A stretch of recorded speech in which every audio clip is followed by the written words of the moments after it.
Amados irmãos, a paz do Senhor e Salvador Jesus Cristo, aqui é o pastor Hélio Ornelas, pastor da Igreja Metodista Pentecostal no Morro da Carolina, no Jacatirão, Duque de Caxias, congregação Jardim Santa Marta, Belfor Roxo, congregação Nova Campina do Caxias, para ministrar mais uma aula da Escola Bíblica Dominical. Nós estamos no último trimestre, quarto trimestre do ano 2025, utilizamos as lições bíblicas da CPAD, classe de adultos, e o título desse trimestre é Corpo, Alma e Espírito, Restauração Integral do Ser Humano para chegar à estatura completa de Cristo. E além de estarmos no quarto trimestre, o último trimestre, estamos também na última lição deste trimestre, deste ano de 2025, a lição de número 13, cujo título é Preparando o Corpo, a Alma e o Espírito para a Eternidade. Antes de começar a lição, mais uma vez dizemos que agradecemos pela vida do pastor Silas Queiroz, que escreveu essas 13 lições maravilhosas que aqui estudamos, durante esse trimestre, pela vida da CPAD, do pastor Ronaldo, presidente da CPAD, e por tudo demais que nos proporcionam essas revistas maravilhosas. E desde já esperamos que em 2026 possamos continuar aqui estudando lições maravilhosas enquanto Jesus não vem arrebatar a sua igreja. O texto dessa lição diz: mas a nossa cidade está nos céus, onde também esperamos o Salvador, o Senhor Jesus Cristo. Filipenses 3:20. A verdade prática diz: na vida de Jesus, nosso corpo abatido será transformado em um corpo glorioso e como um ser integral habitaremos para sempre com ele no céu. E a leitura bíblica em classe se encontra em Tito, capítulo 2, versículos 11 a 14, e 1 Pedro, capítulo 1, versículo 3 a 16. Tito: porque a graça de Deus se ha manifestado, trazendo salvação a todos os homens, ensinando-nos que, renunciando à impiedade e às concupiscências mundanas, vivamos neste presente século sóbria, justa e piamente, aguardando a bem-aventurada esperança e o aparecimento da glória do grande Deus e nosso Senhor Jesus Cristo, o qual se deu a si mesmo por nós, para nos remir de toda iniquidade e purificar para si um povo seu especial, zeloso e de boas obras. 1 Pedro capítulo 1, portanto, cingindo os lombos do vosso entendimento, sede sóbrios e esperai inteiramente na graça que se vos ofereceu na revelação de Jesus Cristo. Como filhos obedientes, não vos conformando com as concupiscências que antes havia em vossa ignorância, mas como é santo aquele que vos chamou, sede vós também santos em toda a vossa maneira de viver. Porquanto escrito está: sede santos, porque eu sou santo. Comentário aqui, vamos para a introdução. Ao longo deste trimestre, fizemos uma jornada de estudos acerca do homem, a obra-prima da criação. Buscamos conhecer a vontade de Deus para o nosso ser como um todo, espírito, alma e corpo. Pois, como enfatiza a nossa declaração de fé das Assembleias de Deus, já que nós somos da Igreja Metodista Pentecostal, mas utilizamos as revistas da CPAD, Casa Publicadora das Assembleias de Deus. Então, na declaração de fé das Assembleias de Deus, diz: o homem é uma unidade na pluralidade e uma pluralidade na unidade. Nessa lição concluiremos enfatizando o propósito da santificação na perspectiva da doutrina bíblica das últimas coisas. Então, veja bem, meu amado irmão, somente uma pequena retrospectiva do que aqui estudamos, nesse trimestre, até aqui 12 lições. A primeira lição, o homem, corpo, alma e espírito, onde houve uma introdução do assunto a ser estudado no trimestre. Depois nós tivemos lição 2, 3 e 4, lições sobre o corpo. Depois nós tivemos a lição 5, 6, 7, 8 e 9 sobre a alma. As lições 10, 11 e 12 sobre o espírito, e essa que fecha o trimestre, onde nós vamos ver o assunto que diz corpo, alma e espírito, preparando o corpo, alma e espírito para a eternidade. Então vamos aqui à primeira divisão desta lição, que é a seguinte: preservando a esperança escatológica. Primeira subdivisão: o alvo celestial. Um dos fatores essenciais para a preservação de uma vida de santificação integral é a esperança escatológica, o anseio pela eternidade com Deus. Diversos textos bíblicos relacionam a santidade com a vinda de Cristo, de modo a conscientizar os crentes da necessidade de um viver santo. Como a gente sempre fala, não só hoje, porque estamos estudando essa lição, mas todas elas, que é um estudo bíblico. Então, o pastor Ciro Queiroz, a CPAD, coloca aqui os textos, o comentário da lição, mas ele coloca textos bíblicos para que possamos lê-los e ratificar aquilo que está escrito. Então, Hebreus capítulo 12, versículo 14, é o primeiro texto que vamos ler hoje. Segui a paz com todos e a santificação, sem a qual ninguém verá o Senhor. E um texto bastante escatológico, que se encontra em 2 Pedro capítulo 3, porque é um texto que fala muito sobre a volta de Jesus. Nós vamos ver aqui, no versículo 11 a 14, diz: havendo, pois, de perecer todas essas coisas, que pessoas vos convém ser em santo trato e piedade, aguardando e apressando-os para a vinda do dia de Deus, em que os céus e o fogo se desfarão, os elementos ardentes se fundirão? Mas nós, segundo a sua promessa, aguardamos novos céus e nova terra, em que habita a justiça.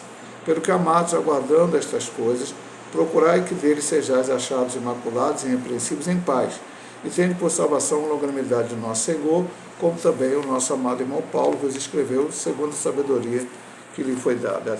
Acabando lendo até o 15. Sabendo disso, Satanás sempre repete a estratégia adotada desde o Éden. Busca confundir a mente do ser humano e desviá-lo da perspectiva estabelecida pelo Criador, e aqui cita Gênesis 3, 4, 5, da tentação de Eva e depois de Adão. O conceito mais comum de pecado é errar o alvo.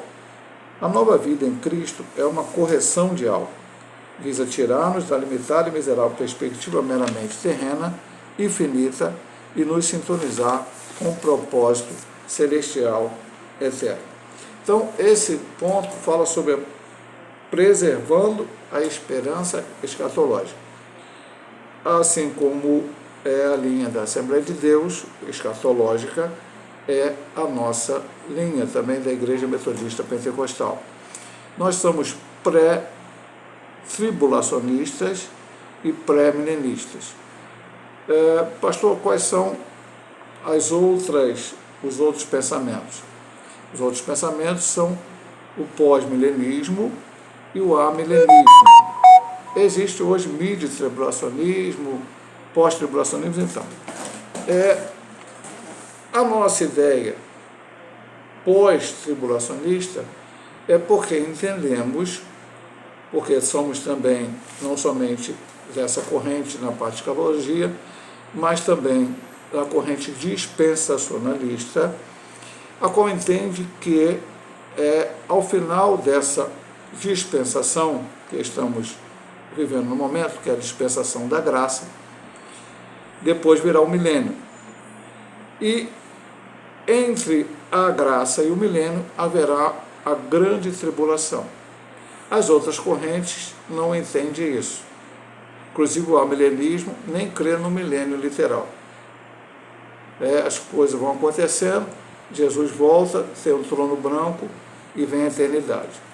Nós não acreditamos assim. Acreditamos que haverá grande tribulação, a igreja será arrebatada antes da tribulação, ela subirá e estará com o Senhor nos ares, passará primeiro pelo tribunal de Cristo, estará com Cristo nas bodas do Cordeiro durante esses 7 anos da tribulação, e ao final da grande tribulação, então o Senhor voltará, derrotará o anticristo, o falso profeta e Satanás, o dragão, que está descrito em Apocalipse,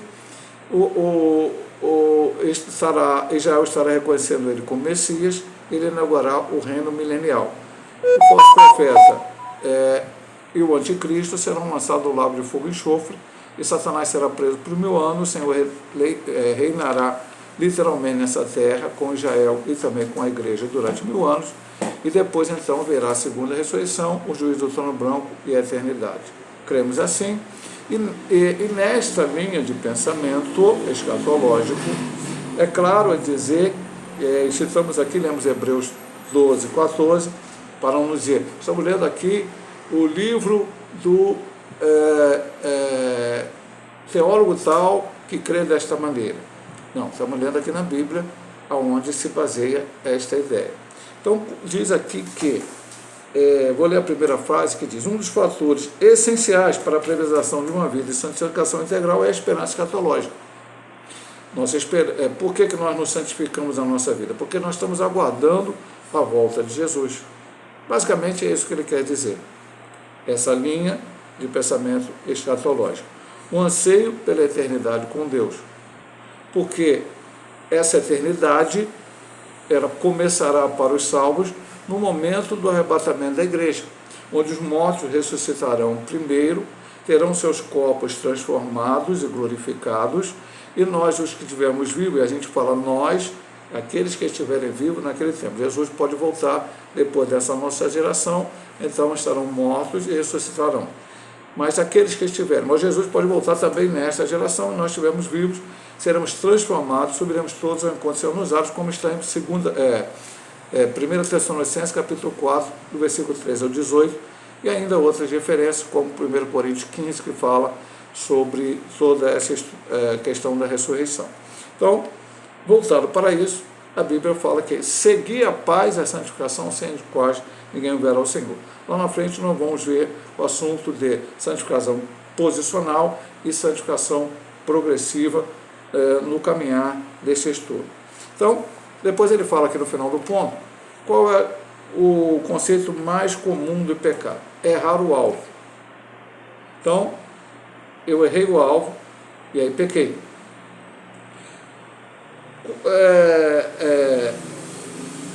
Quando Cristo veio, ele trouxe a correção do alvo. Quem aceita Cristo como Salvador, agora passa a seguir uma vida de acordo com a vontade do Senhor. Isto é a santificação, e nós temos aí uma série de conceitos teológicos para a salvação. Expiação, regeneração, redenção, justificação, e aí varia de cada corrente soteriológica, e, por final, a glorificação, quando Cristo vier arrebatar a sua igreja. Então, quando a gente corrige esse alvo através de Cristo, e o mérito é todo dele, eu queria dizer aqui, a nossa limitada e miserável perspectiva terrena é infinita, mas agora nós temos uma outra perspectiva. O homem sem Deus só pensa nas coisas deste mundo. Infelizmente, algumas correntes teológicas hoje estão só pensando neste mundo, mas a maior esperança do crente não é ficar rico, não é ficar curado de todas as suas enfermidades, não é prosperidade material, enfim, qualquer coisa ligada a este mundo. A maior esperança do crente é a volta de Jesus. Como diz o hino 300 da harpa cristã, nossa esperança é sua vinda, o Rei dos Reis vem nos buscar. Nós aguardamos Jesus ainda, até a luz do amanhã raiar. Vamos aqui para a segunda subdivisão deste ponto.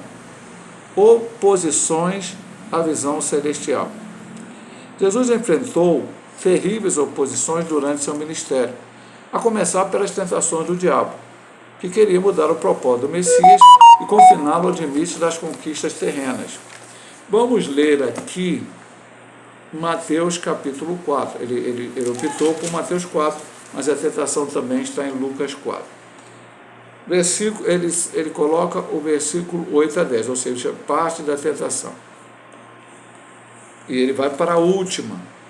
O diabo lançou 3 tentações sobre Cristo, e Cristo respondeu com a palavra, ele vai para a última. Novamente o transportou o diabo a um monte muito alto, e mostrou todos os reinos do mundo e a glória deles. Ele disse-lhe, tudo isto te darei se prostrado me adorares. Então disse-lhe Jesus, vai de Satanás, porque está escrito, ao Senhor teu Deus adorarás, e só a ele servirás. E eu ainda leio o 11, que diz, então o diabo deixou, e chegaram os anjos e o serviram. Depois a gente comenta esse texto. Respondendo a Pilatos, o mestre enfatizou, o meu reino não é deste mundo. O apóstolo Paulo travou grandes combates com opositores que insistiam em reduzir o evangelho a temas e questões temporais. Aos Coríntios ele advertiu, preste bem atenção nesse texto, acerca dos que não criam na ressurreição dos mortos, um engano que limitaria a eficácia da fé cristã e esta finita vida, e principalmente este, se esperamos em Cristo só nesta vida, somos os mais miseráveis de todos os homens. Então, de certa forma, já comentamos num ponto anterior, no finalzinho, mas vamos repetir aqui.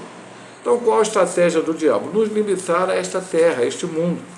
O plano de Deus não foi para o homem, não é para esta terra.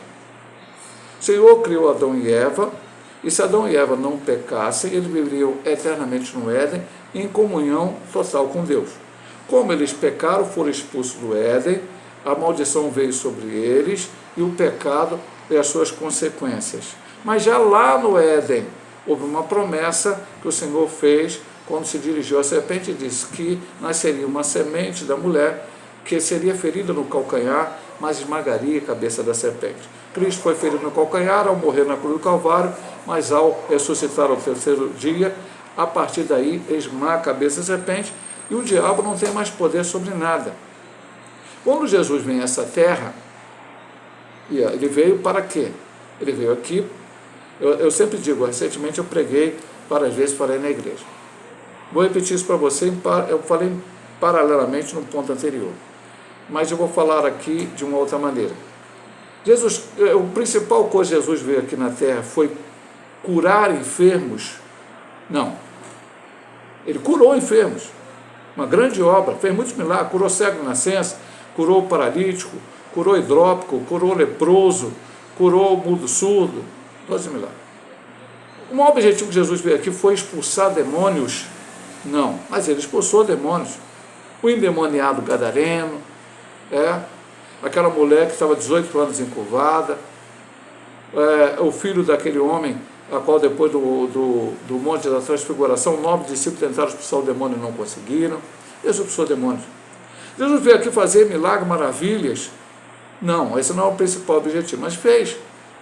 Transformou água em vinho. Quem poderia fazer? Sondou sobre o mar, fez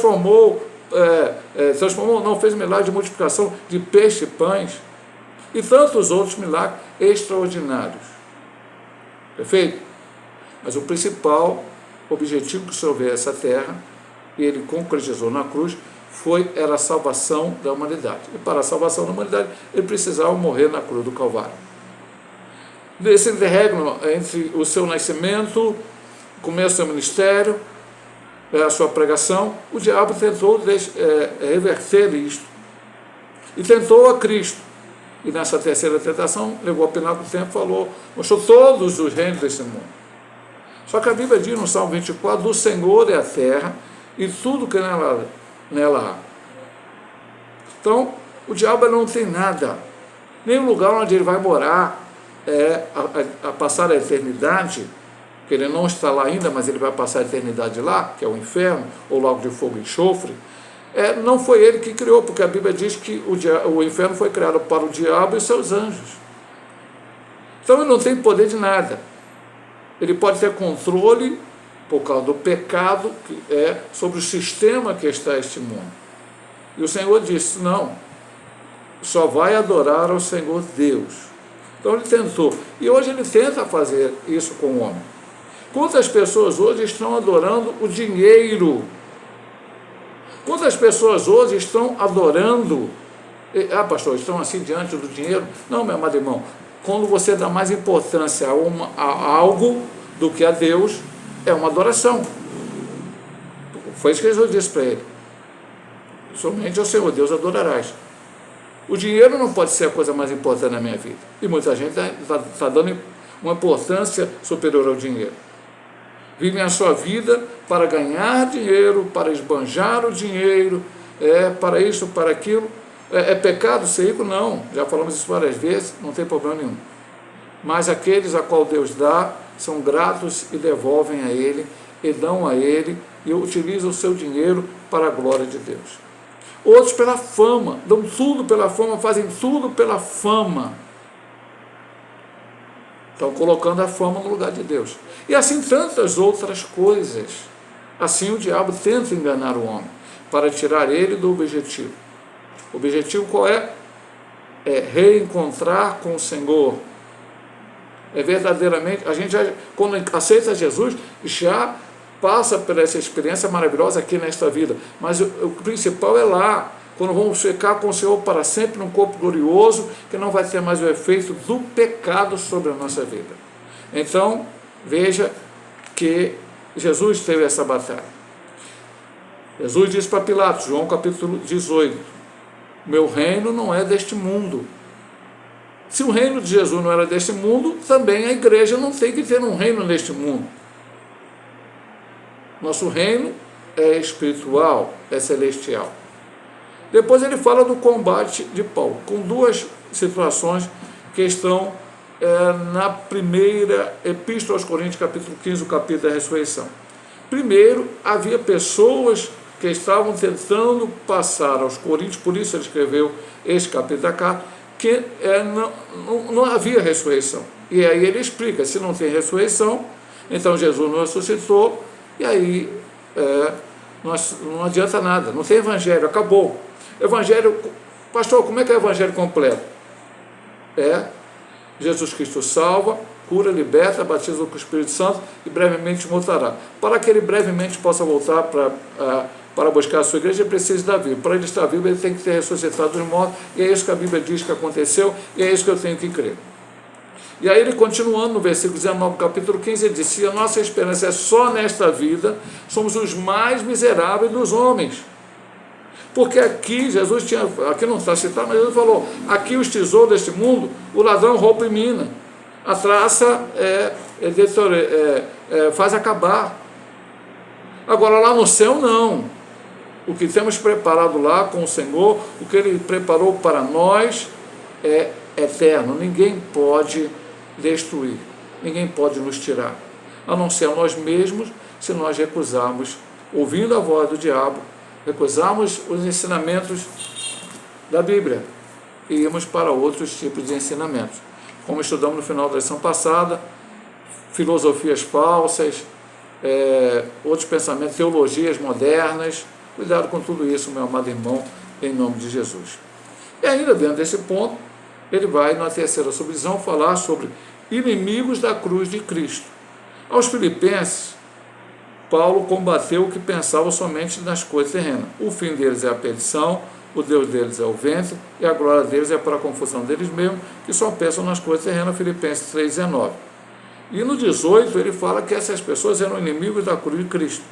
Diante disso o apóstolo proclamou, mas a nossa cidade está no céu, onde também esperamos o Salvador, o Senhor Jesus Cristo, transformará o nosso corpo abatido para ser conforme o seu corpo glorioso, segundo o seu eficaz poder, de sujeitar também a si todas as coisas. Aí é o versículo 20 e 21. Então ele citou 18, 19, 20 e 21 da carta aos Filipenses, capítulo 3. Aí ensino semelhança aos Colossenses e aos Tessalonicenses. Então vamos ver, ele ensinou isso também aos Colossenses, Filipenses ele cita, nós vamos comentar aqui. Mas agora ele falou que ele também fala a mesma coisa aos Colossenses. Veja, meu amado irmão, que as cartas tinham um direcionamento específico, mas elas serviam também para as outras igrejas, como servem para nós hoje, para todas as igrejas de Cristo. Então, Colossenses, capítulo 2, versículo 3, diz o seguinte, em quem estão escondidos todos os tesouros da sabedoria e da ciência, em quem? Em Cristo. E 1 Tessalonicenses, capítulo 4, versículo 13. Eu já citei Tessalonicenses aqui, até nesse próprio texto, mas não li, agora vamos ler. Não quero, porém, irmãos, que sejais ignorantes acerca dos que já dormem, para que não vos entristeçais como os demais, que não têm esperança. Aí o título que ele colocou foi inimigo da cruz de Cristo. Quem é inimigo da cruz de Cristo? Aqueles que só pensam nas coisas terrenas. Cristo morreu na cruz, meu amado irmão, para salvar o homem. Agora, a salvação não é o final. A salvação é o início. Vamos colocar algo aqui para você pensar. Pedro, vou citar alguns homens de Deus aqui, dos apóstolos. Pedro, a partir do momento da sua conversão, e especialmente vamos colocar uma experiência que nós pentecostais acreditamos acima, que é o batismo do Espírito Santo, no capítulo 2 de Atos, ele não vivia mais para ele, meu amado irmão. Ele não vivia mais para ele vivia para o Senhor, completamente, inteiramente. Você pode ver isso nas suas duas cartas e você pode ver nos relatos de Atos Apóstolos sobre a vida dele. Paulo, que veio a se converter depois já em Atos Apóstolos, não vivia, ele disse, não sou eu mais que vivo, mas Cristo vive em mim, sejam meus imitadores como eu sou de Cristo. Então, e aí eu poderia falar de João, poderia falar de outro. A história conta que dos 12 apóstolos, aí nós estamos contando Matias, porque Judas Iscariote pecou e morreu, e foi tirado do apostolado, todos foram martirizados, exceto João. Morreram por amor de Cristo. A tradição diz que Tomé morreu martirizado na Índia, André crucificado em forma de X, Pedro crucificado de cabeça para baixo, e assim não está na Bíblia, mas a tradição diz. Então, veja bem, meu amado irmão, esses homens se dedicaram ao Senhor. Como hoje eu aceito a Cristo, entrego a minha vida a Cristo e não vou me dedicar a Ele. Ah, pastor, mas Pedro era apóstolo. Vai ler Atos Apóstolos, estudamos isso aí nos trimestres passados. Houve uma perseguição em Jerusalém, os crentes foram dispersos. Aí começa com Filipe, um diácono. Diácono, aí alguém vai falar hoje, não, diácono é só para colher oferta na igreja. Não é isso, na nossa igreja, diácono prega, diácono faz outras atividades, mas alguns pensam por aí assim, não vou entrar nesse mérito. Então, o diácono foi lá em Samaria e a cidade toda praticamente se converteu. Depois ele pregou ao eunuco da rainha de Candace. Depois vem lá na frente que alguns discípulos, não eram nem diácono, nem presbítero, eram apenas membros da igreja de Jerusalém, tiveram que sair de Jerusalém por causa da perseguição, foram pregar em algumas cidades e acabaram começando uma igreja em Antioquia da Pisídia, que está no capítulo 11 de Atos, e depois no capítulo 3, depois nós vamos ver que Paulo e Barnabé foram lá, orientaram essa igreja doutrinariamente, discipularam ela, e dentro desta igreja, foi dali que foi tirado Paulo e Barnabé para a obra que eles tinham, o Senhor tinha chamado ele para falar, para pregar. Então veja bem, meu amado irmão, eu falei até Paulo sim, mas é Paulo e Barnabé lá para o discipulado da igreja. Depois foram chamados para ser missionários. E a palavra chegou em vários lugares. Então você veja que todos nós fomos chamados, quando nós aceitamos a Cristo, para trabalhar para o Senhor. E esse trabalho é visando a chegada ao céu. Não para fazer obra para chegar ao céu. É visando ao céu no seguinte sentido. Por que pregamos? Por que anunciamos o Evangelho? Porque nós, pregando a palavra, o Espírito Santo vai agir na vida das pessoas, elas vão se convencer do pecado, da justiça e do juízo e vão vir para Cristo. Então, mais e mais pessoas estarão remidas e lavadas no sangue do Cordeiro. A igreja foi chamada para pregar o Evangelho. A igreja faz reuniões, a igreja faz muitos trabalhos até dentro do templo, mas o maior trabalho que a igreja deve fazer é ganhar almas para Cristo, é anunciar o Evangelho, é falar que Jesus salva, cura, liberta, batiza com o Espírito Santo e brevemente voltará para arrebatar a sua igreja, anunciar o Evangelho. Então, veja que o Paulo diz até aqui, voltando ao que Paulo diz aos Filipenses, o fim deles é a perdição. porque só pensa nas coisas terrenas, inimigo da cruz de Cristo. Mas nós não. O que nós pensamos? A nossa cidade está no céu e esperamos a quem? A Jesus Cristo, que vai transformar esse corpo abatido, como está lá em 1 Coríntios 15, como está em 1 Tessalonicenses 4, 13 a 18, está citado, para ser conforme o seu corpo glorioso. Nós não vamos ser deuses, como os mormons pregam por aí. O que Deus é hoje, o que Deus é hoje, nós vamos ser amanhã. Não. Nós vamos ser semelhantes. 1 João 3,2. Filhinhos, agora não sabemos o que havemos de ser, mas quando ele se manifestar, seremos semelhantes a ele, porque como ele é, o veremos. Estaremos para sempre com o Senhor. Livre do pecado, livre de toda essa situação. E Paulo não ensina apenas aos filipenses, mas assim ensina também aos colossenses, aos tessalonicenses. Esse ensino está em todo o ensinamento paulino. Vamos agora, meu amado irmão, para a segunda subdivisão. Vou pedir licença para tomar um copinho d'água, porque realmente está muito calor aqui no Rio de Janeiro.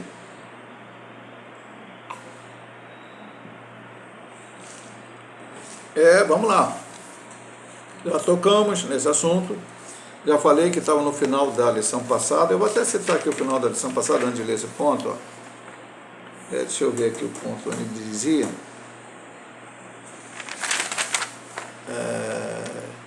Deixa eu ver se eu acho aqui. Eu não vou achar agora, não. Ele falava de filosofias,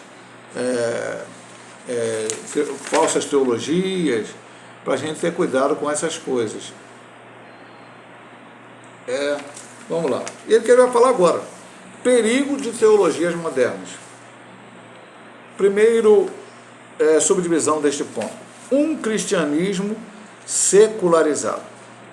Vivemos o perigo de um cristianismo secular, reduzido a pautas e militâncias ideológicas, sociais, políticas e econômicas, enfrentada por expedientes meramente humanos. É isso, pastor? Vamos lá. Lucas diz, eu vou ensino bíblico, então vamos para a Bíblia. Se o pastor Sila Queiroz citou, vamos aqui ler. Lucas 17, 26 a 30. Preste bem atenção. E como aconteceu no dia de Noé, assim será também no dia do Filho do Homem. Comiam, bebiam, casavam, davam-se em casamento, até o dia em que Noé entrou na arca e veio o dilúvio e consumiu a todos. Como também, da mesma maneira, aconteceu no dia de Ló. Comiam, bebiam, compravam, vendiam, plantavam e edificavam. Mas no dia em que Ló saiu de Sodoma, choveu do céu fogo e enxofre consumido a todos. Assim será no dia em que o Filho do Homem se há de manifestar. Poderíamos ler também 18, 1 a 8, a parábola do juiz iníquo, e depois 2 Coríntios 10, 4 e 5. Assiste a difusão de uma teologia pública que não confronta o pecado, que confunde e empobrece o sentido da relevância da fé, enfraquecendo a missão da igreja. Sob o pretexto de levá-la para a arena pública, atua como para tirá-la da arena espiritual, enquanto quanto mais secularismo, menos poder. Jesus espera que conservemos entre nós verdadeiros sinais que devem seguir os que creem: expulsão de demônios, novas línguas, maravilhas e cura divina. Jesus espera que continue? Pastor, não cessou não? Vamos lá, meu amado irmão. Marcos, capítulo 16. Até chovendo molhado ler isso aqui, mas é necessário até para que os irmãos relembrem. Vamos lá. Está dentro da grande comissão. E estes sinais seguirão os que crerem. Em meu nome expulsarão demônios, falarão nova língua, pegarão na serpente. Se beber alguma coisa mortífera, não lhes fará dano algum. Imporão as mãos sobre os enfermos e os curarão. E tudo isso na perspectiva e expectativa da eternidade. Então vamos começar aqui no início. Perigo do cristianismo secularizado. Há pautas e militâncias ideológicas, sociais, políticas e econômicas. Então vamos lá, meu amado irmão. Preste bem atenção. Vou começar pelo Brasil de hoje. O Brasil de hoje está polarizado entre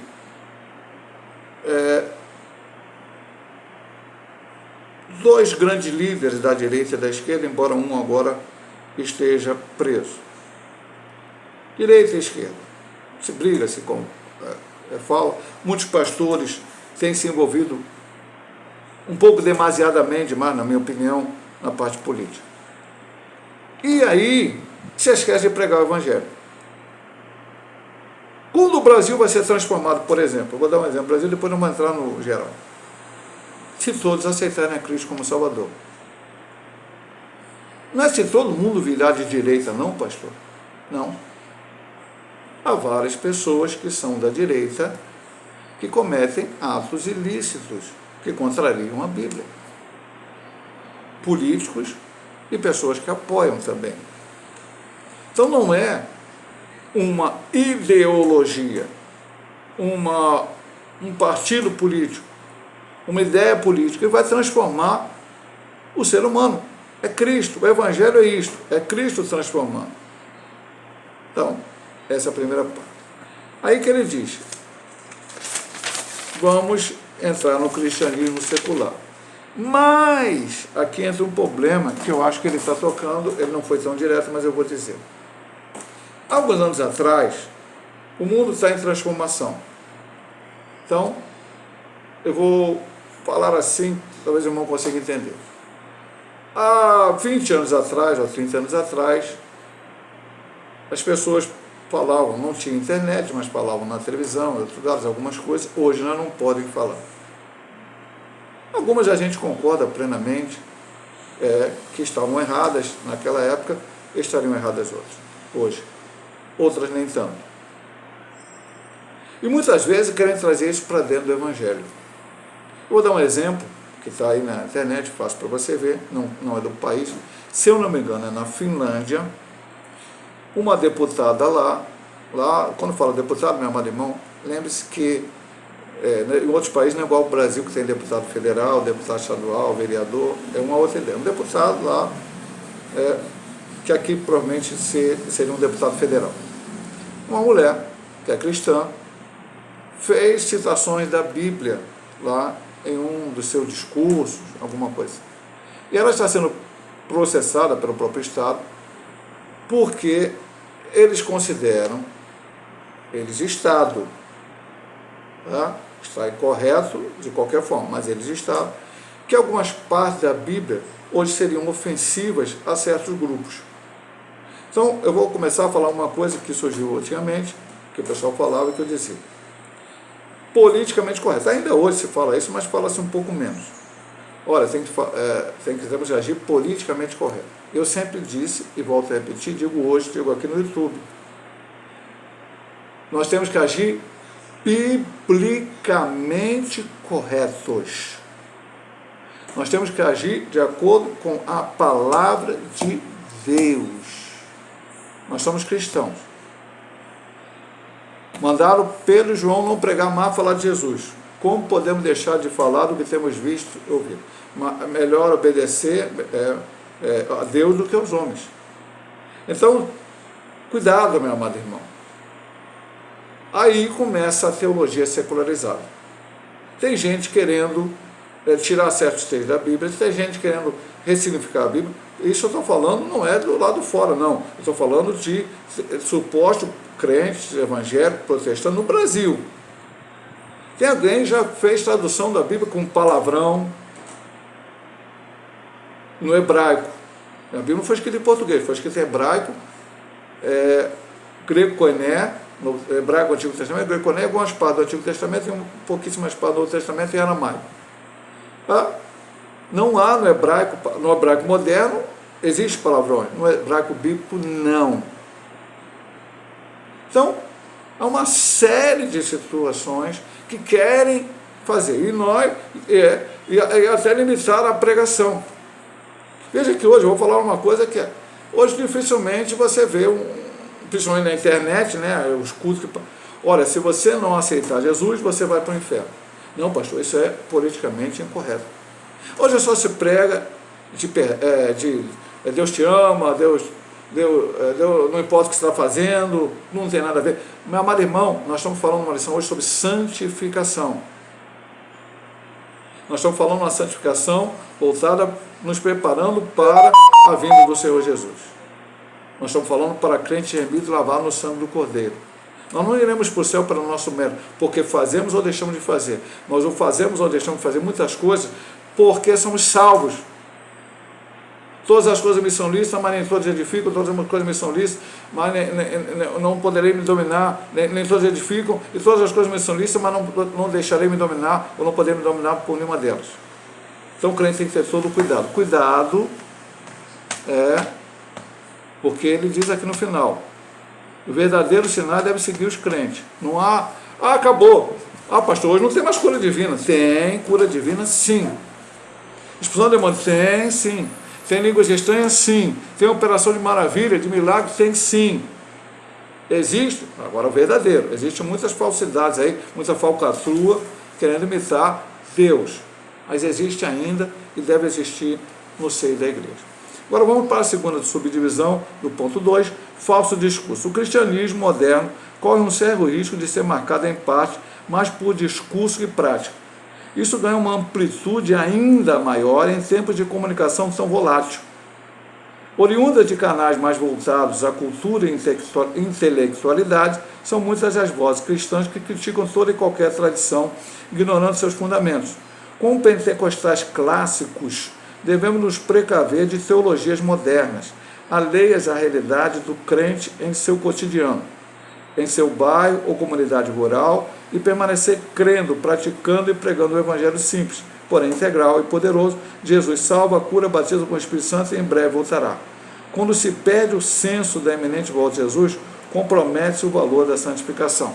Parece que já falamos isso e vai ser repetido, mas temos que falar e repetir mesmo. Falso discurso. Pastor, onde eu tenho que ter cuidado? Tem que ter cuidado com... Já falamos isso em lições anteriores. Com as redes sociais. Tem que ter cuidado com a internet. Ok? Pastor, mas a internet é pecado, a rede social não, meu amado irmão, elas estão sendo mal utilizadas. Veja bem, eu posso utilizar esse copo d'água de maneira correta para matar minha sede, eu posso usar de maneira incorreta.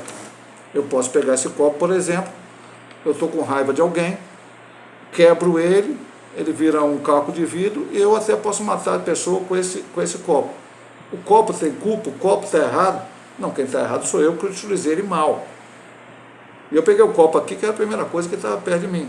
Até essa Bíblia eu posso utilizar bem ou mal. Se eu começar a pegar os textos aqui, colocar o meu desejo, o que eu quero, e não o que a Bíblia diz, eu estou usando ela mal. Mas a culpa é da Bíblia? Não. Então cuidado, meu amado irmão. Porque hoje tem de tudo. Eu vou repetir, já falei, acho que na lição passada. O outro pastor foi pregar na internet aí, na igreja, passou na internet. Jesus veio pregar os espíritos de prisão. Então Jesus desceu o inferno, chegou lá, viu Judas Iscariote, falou: Judas Iscariote, o que tu está fazendo aí? Vem para cá. Ele levou ele para o céu. Aonde está escrito isso na Bíblia? Lugar nenhum.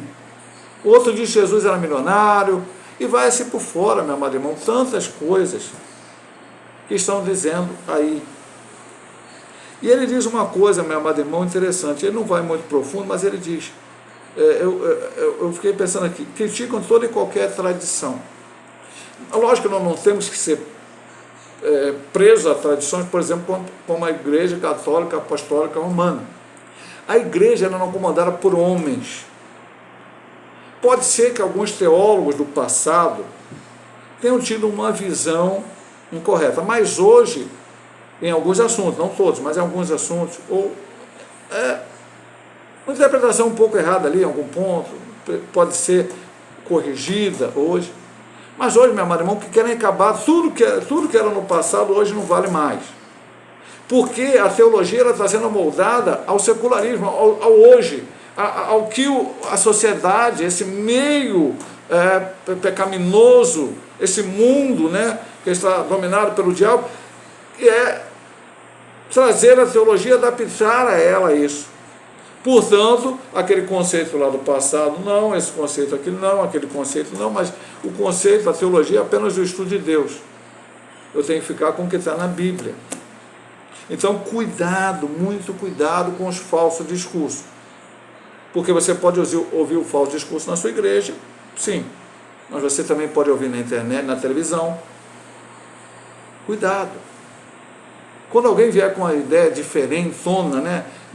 Puxa vida, nunca ouvi isso na minha vida. Antes de sair, repetir isso, falar, vai, meu amado irmão, primeiro, vai orar, e segundo, vai ler Bíblia. Aliás, você tem que orar e ler Bíblia antes de ouvir essas coisas. Estamos estudando isso aí desde o primeiro início do semestre. O crente tem que orar, o crente tem que ler Bíblia, o crente tem que estar na igreja, o crente tem que jejuar, o crente tem que ir na escola dominical, o crente tem que aprender, crescer na graça e conhecimento do Senhor Jesus Cristo. Mas, se você ainda tem uma certa dificuldade, eu creio, nem todo mundo tem essa facilidade de entendimento da Bíblia, mas não vá atrás de ideias complicadas. E se você está numa igreja, o seu pastor é sério, o seu pastor tenta ensinar a Bíblia. Se alguém vier com uma ideia diferente, vá lá e converse com o seu pastor. Pastor, ouvi isso aí, estou em dúvida. Porque as pessoas hoje o que fazem? Tem pastor famoso na internet, teólogo famoso na internet, aí vai lá e liga para a rádio, para não sei aonde, pastor, Jesus Cristo andava de vermelho, andava de preto, andava de branco, de verde. Aí o pastor vai lá, dá uma voltinha, fala. Às vezes um respondem bem, outros não respondem bem, e aí a pessoa acaba ficando com aquela ideia complicada. Cuidado com isto. Cuidado com essa coisa. Vamos lá, meu amado irmão, que a gente tem que entrar, o tempo também é pequeno. Terceira subdivisão, prosperidade, existencialismo e engajamento cultural. Ao longo da história do cristianismo, não poucos ventos teológicos vieram e se foram. A própria teologia da prosperidade, uma recente, já não causa o mesmo impacto de quando surgiu. Reduzir a esperança cristã à conquista terrena leva a frustrações, além de conduzir a uma visão meramente existencial. Foi o que Paulo concluiu diante dos que em Corinto negavam o caráter escatológico da fé cristã. O apóstolo não os poupou, chamando de bestas feras, e nos usou: comamos e bebamos, que amanhã morreremos. 1 Coríntios 15, 32. Acautelemos-nos também da cosmovisão cristã inspirada na escatologia calvinista a milenista, que, descrendo no arrebatamento da igreja e em um milênio literal, enfatiza o engajamento político-cultural para a redenção dos sistemas humanos e não a proclamação do evangelho para a salvação dos pecadores. A pregação bíblica é: arrependei-vos, pois, e convertei-vos para que sejam apagados os vossos pecados. De certa forma, já falamos sobre isso, mas vamos repetir. Então vamos começar com a teologia da prosperidade. Deus não é Deus de barganha, meu amado irmão. Pastor, eu tenho que dar o dízimo? Deve dar o dízimo sim, meu amado irmão. Mas não por obrigação. Não porque tenha medo do pastor, da igreja, de alguém. Também não deve dar o dízimo porque, se eu der o dízimo, Deus agora vai triplicar, quadriplicar, quintriplicar a minha vida. Eu creio, embora a Bíblia não diga, que Paulo, Pedro, João, todos esses homens foram ofertantes, talvez até mesmo dizimistas, fiéis ao Senhor.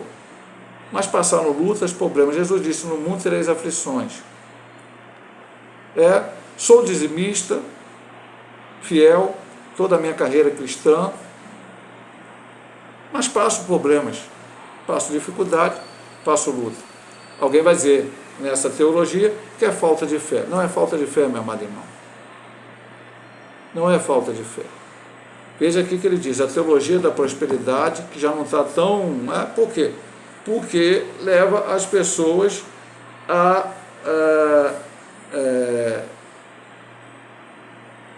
frustrações.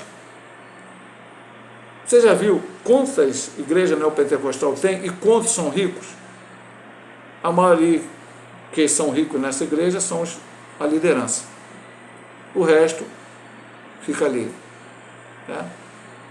atrás disso aí. Não. Nossa esperança não é aqui. Já lembro lá, Paulo disse: se a nossa esperança for só nesse mundo, somos os mais miseráveis do homem. E aí, Paulo, na mesma carta aos Coríntios, capítulo 15, tão importante para a gente entender, leia o capítulo 15 depois, sozinho na sua casa, ele chama as pessoas de besta fera, e aí faz uma ironia: comamos e bebamos, que amanhã morreremos. Não é assim. A vida não termina aqui, existe uma existência após esta vida. E aí depois ele vai para a ideia calvinista a milenista. Veja que eu não quero entrar nem forçando, é lógico que Normalmente os amilenistas são calvinistas, mas eu não vou entrar na interligação das duas coisas. O amilenismo diz que não existe um milênio literal, e muitos desses, não sei se todos, entendem que, como ele diz aqui, engajamento político e cultural, que aí quanto mais a gente se engajar, a gente vai influenciar e o mundo vai ser transformado. Não, o mundo vai ser transformado pela pregação do Evangelho. Eu já disse isso no ponto anterior e volto a dizer. É o Evangelho pregado aos pecadores, porque a Bíblia diz: arrependei-vos e convertei-vos para que sejam apagados os vossos pecados. Não há nenhuma chance do homem ter a sua vida transformada a não ser pela cruz de Cristo. Eu não transformo ninguém. Sistema religioso não transforma ninguém. Sistema político não transforma ninguém. Filosofia não transforma ninguém, ou qualquer outra coisa que você pensar. O único que pode transformar verdadeiramente, corretamente o ser humano é Cristo. Transformar para arrependimento de pecado, salvação e vida eterna. Esta é a realidade do Evangelho. E essa é a realidade que nós, servos de Deus, temos que pregar. Agora vamos para o terceiro subdivisão desta lição, terceira subdivisão deste trimestre, terceira subdivisão deste ano de 2025. Conservando o espírito, alma e corpo. Subdivisão 1. Prontos para o retorno de Cristo. Em 1 Tessalonicenses 5,23, Paulo apresenta a santificação intimamente ligada ao propósito da eternidade. Em uma epístola que eminentemente trata da volta de Jesus, o apóstolo dedica o último capítulo para abordar exatamente a obra da santificação. Do versículo 12 ao 22, refere-se ao dever do cristão em sua vida pessoal e comunitária, concluindo com uma enfática advertência, no 22, abstende-vos de toda a aparência do mal. Na sequência, aborda a obra divina no processo de santificação. E o mesmo Deus de paz vos santifique em tudo, em todo o vosso espírito, alma e corpo, sejam plenamente conservados e impreensíveis para a vinda de nosso Senhor Jesus Cristo. O desejo do apóstolo era que, uma vez santificados, os tessalonicenses permanecessem conservados em santificação, prontos para o retorno a Cristo. Quando aceitamos a Cristo, nós temos uma santificação posicional. Nós passamos a ser santos. A igreja muitas vezes é chamada os santos, está lá na Bíblia Sagrada. E santo não quer dizer que não peca. Santo quer dizer separado. E separado do pecado, para não viver em pecado. Pregamos recentemente, falamos na igreja, repetindo, vou repetir para você. E falamos na escola dominical do domingo passado, precisamente até na lição. Não, crente eventualmente peca, nós somos, porque está claramente, se dissermos que não temos pecado, fazemos mentiroso. O único que não pecou foi Cristo. Mas ele não pode viver em pecado. Viver em pecado, entendeu? Então, é a posicional. E depois é a progressiva, em que dia a dia nós buscamos fazer a vontade do Senhor. É com a ajuda dele, é com a ajuda do Espírito? Sim. Nós, seres humanos, somos incapacitados por nós mesmos. Mas eu posso simplesmente recusar. Alguém pode chegar, eu posso estar caindo de um penhasco, e alguém chegar e dar a mão para que eu não caia, mas eu posso dizer: não quero a tua ajuda, eu quero sair desse penhasco sozinho. E posso cair no penhasco e morrer. Eu posso também dizer para o Espírito Santo: eu não quero a tua ajuda. Eu não quero. Eu quero sozinho fazer, não vou conseguir. Mas com a ajuda do Espírito, nós santificamos a nossa vida, que tem duas coisas: é o não fazer certas coisas e o fazer outras. Não, e aí a gente volta a repetir, já falamos 550 vezes. Não é para a salvação, é porque somos salvos e queremos agradar ao nosso Senhor. E aqui, meu amado irmão, claramente neste ponto, ele fala que Paulo vai ensinando aos Tessalonicenses, né? Eu vou ler aqui, não vou ler todo, mas eu vou abrir aqui, né? Já tem um tempinho aqui dentro da lição que eu não leio nenhum versículo, e a gente fala sempre que é estudo bíblico. Então vamos lá, do 12 em diante. Primeiro versículo 12, ele pede para reconhecer aqueles que trabalham, o Senhor preside sobre a igreja. No 14, a questão dos desordeiros. No 15, para que ninguém dê a outro mal por mal, mas seguir sempre o bem. Veja a orientação. Aí vem, regozijai sempre, orai sem cessar, em tudo dai graça, nós chegar ao Espírito, nos vezes precisos, examinar tudo, aí tem bem, e abstém de toda a pressa do mal. Eu gostaria de falar bem desse versículo. Tem muita gente que tenta se abster do mal, mas não da aparência. Cuidado, minha amada irmã. Cuidado. Há muita coisa na televisão, na internet, nas redes sociais que a gente tem que deixar de lado. Às vezes não é pecado. Às vezes eu falo para o crente: pastor, ver futebol é pecado? Não, não considero. Eu vejo. Tem o meu time que eu torço e vejo o jogo. Mas se no dia do jogo, e pode ser esse jogo, a final da Copa do Mundo, de clubes ou de seleção, tem um trabalho na igreja, é horário do culto, é horário da escola bíblica dominical. Eu quero agradar o meu Senhor, eu vou para a igreja. Lá eu vou ganhar mais do que qualquer coisa. Ah, pastor, é pecado ver o filme? Não, meu irmão, você pode ver seu filme lá, se não tem nada errado, mas não na hora do culto. É pecado acessar a rede social, tem rede social lá, pastor? Não, não é. Mas não na hora do culto, dentro da igreja. Foi falar até isso na lição passada aí, tem gente que na hora do culto está acessando vídeos ou coisas na internet. Então cuidado, é a aparência do mal. Cuidado com esta situação. Seguir a paz e a santificação, sem as quais ninguém verá o Senhor. Temos que estar pronto para o retorno de Cristo. 3.2, último ponto, última subdivisão dessa lição. Uma santificação completa. Consciente de nossa imperfeição e de que ainda habita em nós uma natureza carnal, devemos desejar e buscar constantemente nos aperfeiçoar em santificação. Vamos ao último, estamos aqui no último texto, última parte da lição, do trimestre, vamos para o último capítulo da Bíblia, 22:11 de Apocalipse. Quem é injusto, faça injustiça ainda, e quem está sujo, sujo ainda. Agora, quem é justo, faça justiça ainda, e quem é santo, seja santificado ainda. Veja aqui, santificação progressiva. Ele não disse quem pensa que vai ser santo, não. Quem é santo, santifique-se ainda. Uma santificação completa, do qual parte algum do nosso ser fique de fora, nem mesmo nossos afetos, pensamentos e intenções. É isso, vamos lá para o Sermão da Montanha, Mateus 5:8. Está nas bem-aventuranças aqui, meu amado irmão. Mateus 5:8 é parte das bem-aventuranças. Vamos lá. 5:8 nos diz: bem-aventurados os limpos de coração, porque eles verão a Deus. Tudo em nós deve ser santificado. Tudo em nós. No espírito, na alma e no corpo. Por nossa própria força isso é impossível, mas pelo meio da graça divina isso é plenamente possível. Que vivamos desfrutando de uma profunda convicção de nossa salvação, anelando pela vinda de Cristo. Se algo faltar, não nos esqueçamos, o sangue de Cristo nos purifica de todo pecado. Eu gostaria de falar uma coisa importante aqui, que talvez eu deveria ter falado antes e não falei. Preste bem atenção, meu amado irmão. Quando eu santifico a minha vida, não é para a minha glória, não é para que as pessoas olhem para mim e digam: puxa, que crente aquele, que cristão é aquele. É lógico que se eu hoje, pastor, servo de Deus, pregador da palavra, ensinador da escola dominical, ministrando aqui no YouTube, amanhã as pessoas me verem fazendo coisas horríveis aí, isso vai ser contra o Evangelho. Agora, se as pessoas olharem para mim e verem eu imitando a Cristo, devem glorificar a Cristo, porque a glória é toda dele. Jamais eu devo me achar superior a alguém.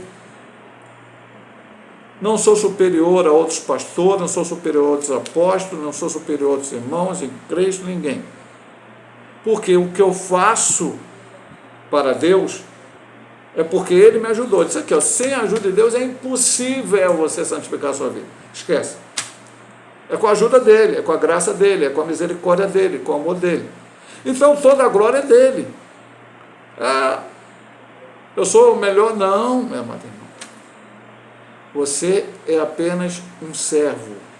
Você é apenas alguém que foi chamado para servir ao Senhor Jesus Cristo e fazer a sua vontade. Se haverá alguma recompensa para você, ou para mim, ou para qualquer um, será lá na glória.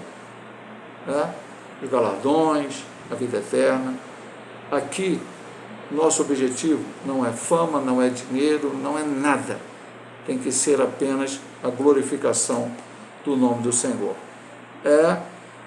Ele termina dizendo, dentro dessa pauta, em que ele diz que por nós mesmos nada podemos na santificação, é que o sangue de Jesus Cristo nos purifica de todo o pecado. Aleluia! Louvado e engrandecido seja o nome do Senhor. Vamos aqui, meus amados irmãos, para a conclusão dessa lição. E do trimestre, e do ano de 2025. Pela graça de Deus, estamos concluindo mais um trimestre. Vivemos neste mundo, mas não pertencemos a ele. Jesus disse na sua oração sacerdotal que nós não somos do mundo, assim como ele não era no mundo. Versículo 14 de João 17. E como peregrino forasteiro, jamais pecamos um anseio pela eternidade com Deus. Vamos ler mais um texto aqui, meu amado irmão, ainda na conclusão. Eu creio que esse aqui, eu falo creio, depois a gente lê mais um texto, né? Mas eu creio que esse texto aqui será o último desse trimestre, e o último que vamos ler aqui, ministrando algo. Olha o que ele diz aqui. Amados, peço-vos como a peregrinos e forasteiros que vos abstenhais das concupiscências carnais que combatem contra a alma. O que é abster? Você pode fazer, mas você não quer, não faz. Isso é eu não querer. Eu abri mão. Forasteiro e peregrino por quê? Nossa terra não é aqui, meu amado irmão. Por que é forasteiro? Eu estou indo para o céu, meu amado irmão. Nossa caminhada é para o céu. É para lá que nós estamos indo. Por isso a lição fala isso. É uma preparação para o céu. Aí ele termina aqui. Enquanto aqui estivermos, vivamos na inteira dependência do Senhor Jesus. Cheguemos diariamente a Ele com inteira certeza de fé, confiados em seu sacrifício por nós na cruz do Calvário. Purificados no espírito, na alma e no corpo, permaneçamos firmes. Nossa esperança é sua vinda. Eu acabei citando esse hino no meio da aula. Nossa esperança é sua vinda. O Rei dos Reis vem nos buscar. Nós aguardamos Jesus ainda, até a luz da manhã raiar. Deus possa nos abençoar, não somente através do estudo desta lição, desse trimestre, mas de todo o ano de 2025. Se Deus assim nos permitir, semana que vem estaremos ministrando a primeira aula do ano de 2026. Isso se Jesus não voltar para arrebatar a sua igreja.